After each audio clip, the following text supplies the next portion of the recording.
A representative from the North East Green Party, that's Nick Hartley. When we ring round of applause, please, Nick. Wow!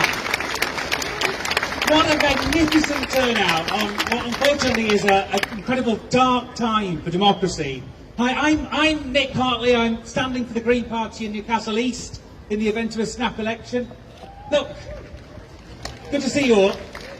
I joined the Green Party just before the 2015 general election, feeling absolutely furious about the direction that successive governments have taken our country.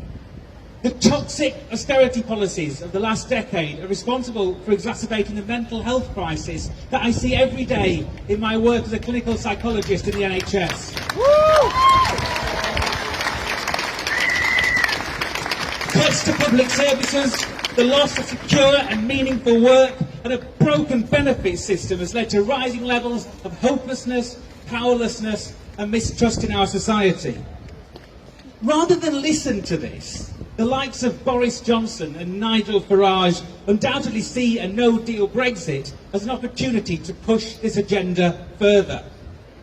Relying on people's anger and frustration with the status quo that their like-minded friends created, Johnson and Farage will take their chance to cut the state even further, loosen workers' rights, throw off environmental protections, sell off our NHS, cut taxes and drive down standards.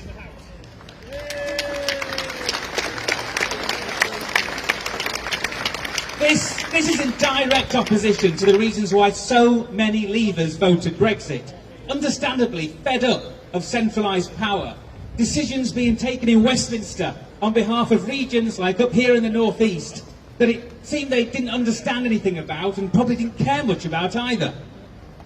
The proroguing of Parliament ahead of a Queen's speech usually takes 3 to 4 days. To hear ministers arguing that shutting down Parliament for weeks on end during a crisis is normal would be laughable if it wasn't so dangerous to democracy.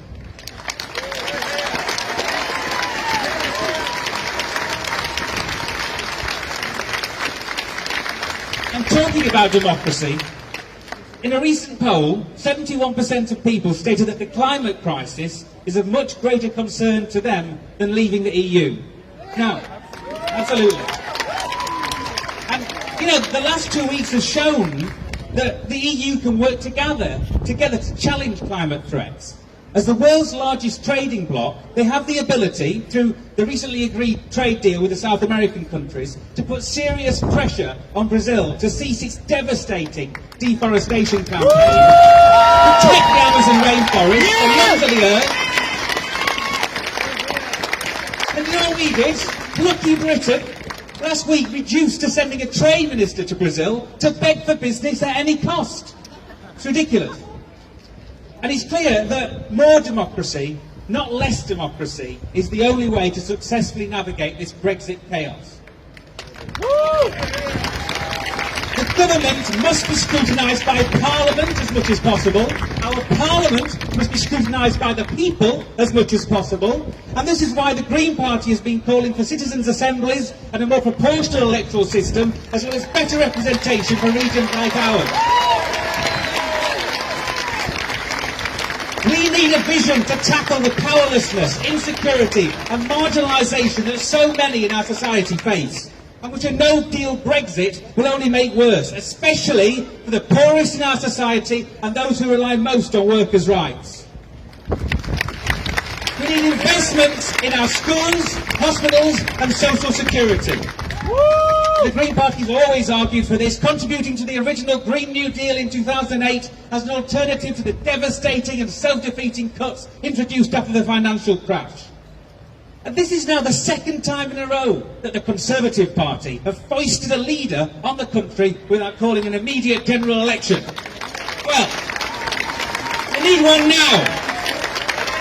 And on Brexit, we need a commitment from all the parties to put forward what the Green Party has been saying is the only way to achieve democratic clarity, that we need a people's vote on the terms of the deal.